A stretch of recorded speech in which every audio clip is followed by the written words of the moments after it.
Good morning. Tuesday morning, July 7th. Welcome everybody this morning. I'm actually showered today. Not wearing a hoodie and a hat because I'm also filming my message for Sunday. So had to be prepped for that. Good morning, Sean. Debbie King, good morning to you both this morning. It's strange when I go back and watch the video later how as your names come in as I watch the video later isn't the same order that I see them. I don't know why that is. Sally Crocker, welcome this morning. Barbara Richardson, grateful to see all of you this morning. I was explaining that this morning I'm also filming my message for Sunday, so that's why I'm having a collared shirt and I'm actually showered by now. Claudia and Bob, welcome. Carmen, Steve Havel, good morning. Janisa, welcome everybody. Wendy Chadwick, good morning to you. Brandy, welcome. It's good to see all of you here this morning. I'm always encouraged.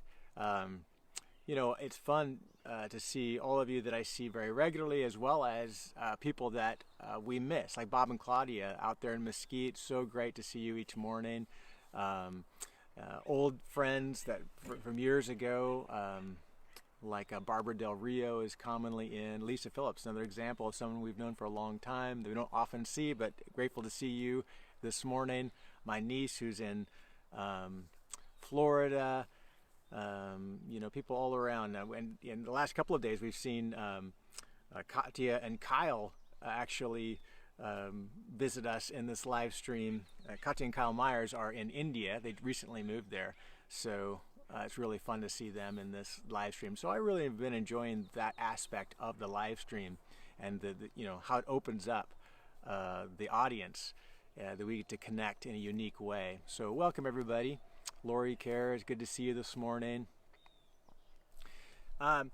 So this morning, I'm going to do something a little bit different because I've spent most of my time this morning preparing for my message for Sunday. And yes, I'm going to be out of town this week. And there's all of our normal teachers that we usually have come in to teach in my place are either unavailable or out of town this weekend, as it just happens to be.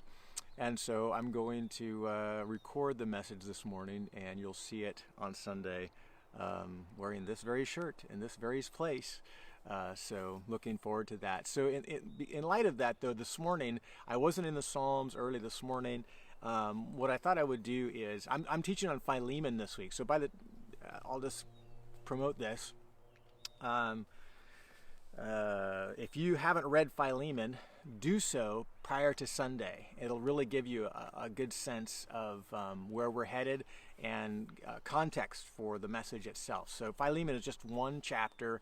It's a very small book, very short. So give that a read this week, once, twice. Reflect on it a little bit.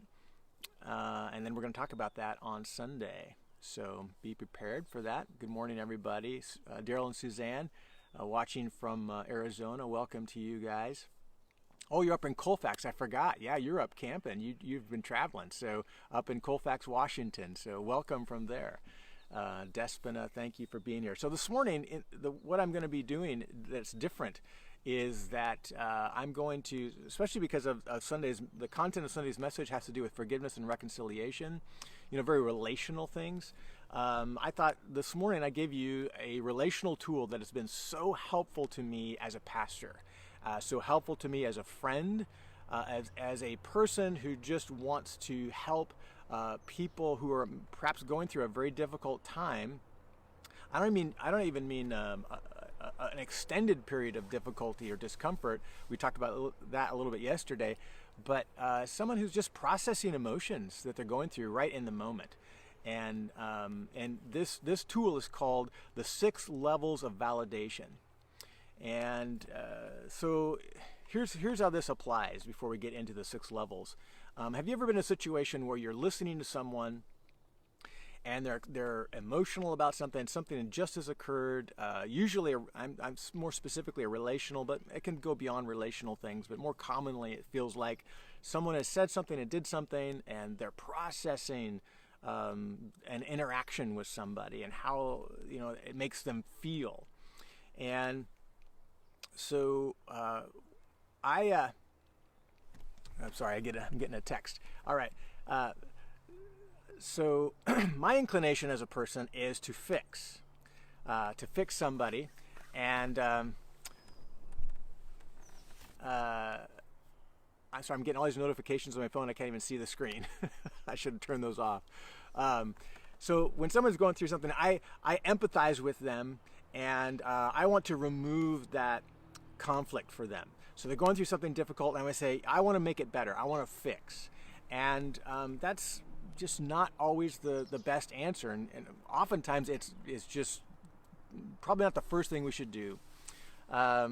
Or if someone's going through something difficult and you're trying to help them process, your goal is to help them feel better. So you say something like, well, you shouldn't feel that way. Or this is not really that big of a deal. Or that you yourself, you just wouldn't react that way in that given situation. You can't identify at all. What if you don't even agree with that person and their evaluation of their situation? How do you help them to navigate that? You say, oh, you're wrong about that. You shouldn't feel that way. So these are all things that inhibit helping someone feel validated. We want someone to feel loved, valued. We want someone to feel listened to, and we all value this when we are going through something that we're trying to process. I value deeply when someone is just willing to listen to me and help me process something without trying to fix me, not trying to minimize what I'm feeling. That doesn't feel very good to me. It doesn't feel very validating to me. So what is validation? So we got to get that definition out of the way. Validating someone is simply seeking to understand and affirm what they're feeling, that what they're feeling is real. That's all it is. We are not offering judgment, whether they should or shouldn't be feeling that. We're not even necessarily agreeing with them that I agree, you should feel that way. Sometimes we don't. So when someone's expressing emotion, validating them simply means I hear you. I see that you're feeling these emotions, and I care about you. That just feels so valuing when someone just hears us and cares that we are feeling that emotion at that time. So how do we navigate that when we can't really identify? Maybe we don't agree, and we feel like if I validate what you're feeling, then I'm affirming it, or I'm accepting it as, I agree, and sometimes that's a conflict for us. So how do we do this? So here's the 6 levels of validation. This is a tool put out there by a woman named Marsha Linehan. It's not new with me. It's something I read in the last year, and it's just been so helpful to me in listening to people process and kind of following like the biblical idea of I want them to feel loved. I want them to feel listened to and cared for. I think about a passage in James, I think it's chapter 1, that says, be quick to listen, slow to speak, slow to become angry. So in our relational interactions, listening is such a powerful tool. So 6 levels of validation is how it can make you feel valued and heard when you're processing emotions. So level 1, first level of validation is simply being present. That you are giving someone your full attention. You're not distracted, you're not looking around, you're not checking your watch, which communicates, I'd rather be somewhere else. They're pouring their heart out to you. They're being pretty vulnerable with you. And the first thing we can do, and it doesn't require us to agree or cast judgment or anything, we just are present. We let our body language just be open toward them, and we give them verbal responses like I'm listening, wow, those you're engaged with them. Level 1 is the easiest level of validation. We just listen, and we give good present body posture toward them. Level 2 is that we listen and reflect. So, and we reflect accurately. So, someone is expressing their emotions and their circumstance, and we simply try to put in our own words, this is what it sounds like you're experiencing this, or am I understanding this right, that they said this, and you felt this way, you felt condescended to, or you felt that, or that you're feeling angry right now that they said that, or that their expression toward you made you feel incompetent some way, and that stirred you up. Is that what I'm hearing you say? You're trying to accurately reflect what is it that you're actually feeling, and then you let them reflect and say, yes, that's exactly what I'm feeling, or no, what I mean is this, and they'll go into great detail. That kind of interaction feels very valuing to someone who's processing. And so I'm going to move over a little bit. The sun is glaring again. So sorry about that. Now we have the star. There's just no getting around it. So what are we at? Level 2. So level 2 is, now we got the sun, just the rays coming in. This is the problem of recording out here. So accurate reflection is level 2. We move to level 3, and each level is kind of a deeper, more committed level on our part. Requires a little bit more interaction and so on. Level 1, listening. Level 2, accurate reflection. Level 3 is guessing their emotion. This sounds a little strange, but sometimes people are expressing what their interactions were, and they're riled up. You can see that. But they're not expressing it by naming their emotions: sadness, disappointment, frustration, anger, grief, whatever the emotion they're feeling. And so you begin to, it's really helpful to validate them by beginning to try to guess the emotion they must be feeling. Using, as you listen and you accurately reflect on what their situation is, you begin to guess, oh wow, it sounds like you're feeling really angry about that, or it sounds like that really was really disappointing to you. Sounds like that person, you had these expectations, and they fell short of that. That must be very frustrating. That sounds very frustrating, like you're frustrated. So you start guessing their emotions, and that is actually a really helpful tool to people in feeling heard. Because they can say, no, that's not really what I'm feeling. I'm more feeling, and they can, again, correct.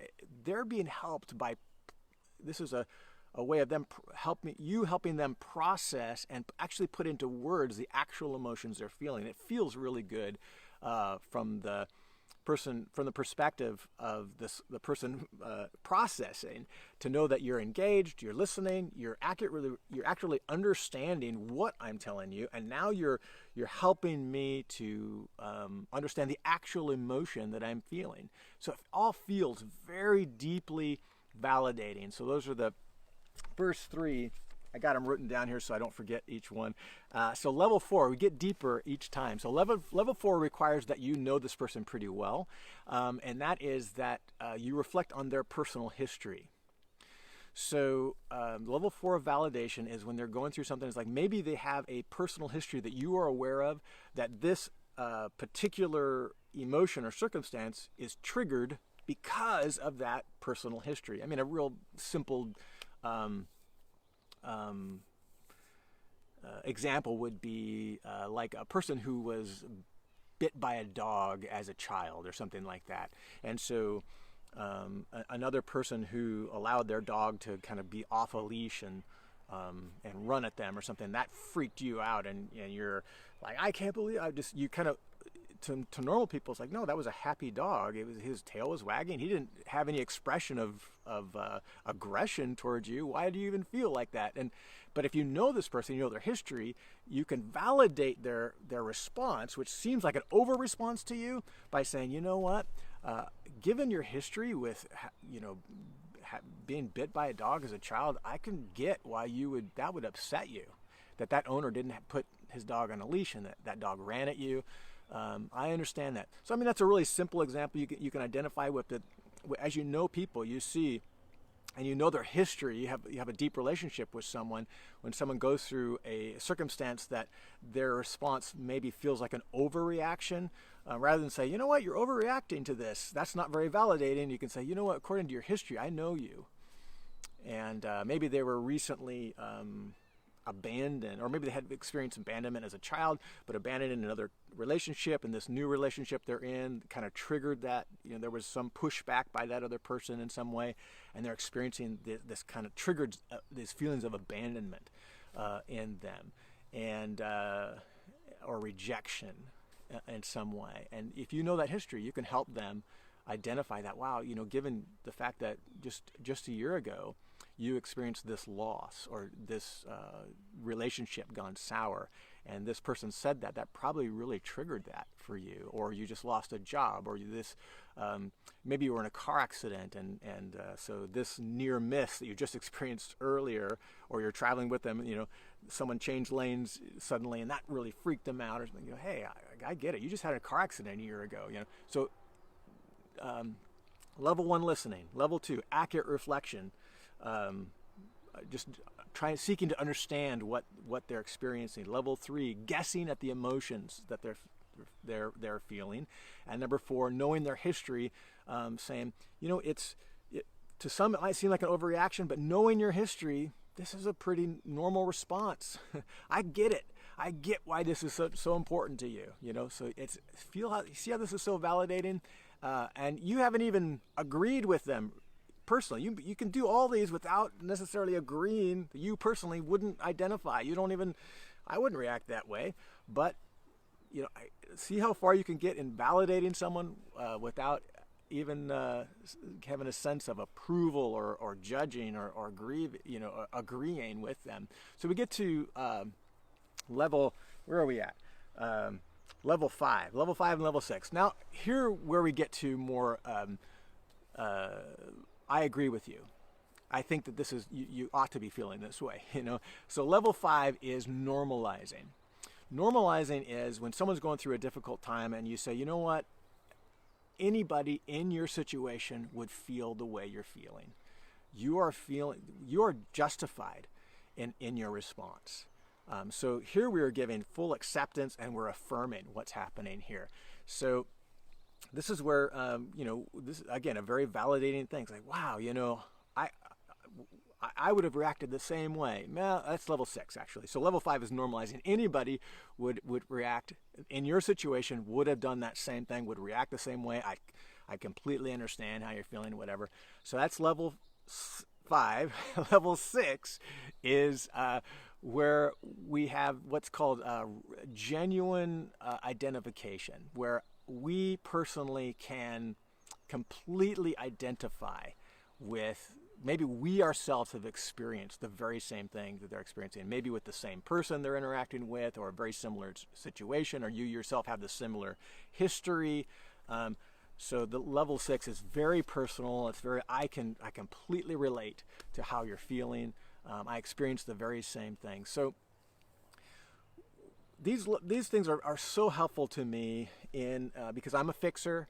I don't want the person to feel bad. I don't want them to feel that, so I'm trying to resolve it. So sometimes it's just best to listen and just to validate what they're feeling. That what you're feeling is, I hear you, I see you, I'm seeking to understand what you're feeling. All those actions make me feel very valued when someone is doing that for me as I process what I'm feeling. So,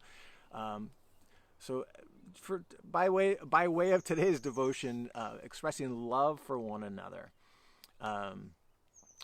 These 6 levels of validation are just simple ways of telling somebody, I see you, I hear you, I value you, and I'm trying to understand and value what you are experiencing right now. So I hope this has been helpful to you, and that you can use these in your ability to listen to people that you love and help them to feel valued in your life. And we will see you on Sunday morning. You'll see me in the same shirt as I'm trying to record Sunday's message this morning. And then and I'll be back here at 7 a.m. tomorrow morning with tomorrow's live stream. So be blessed today.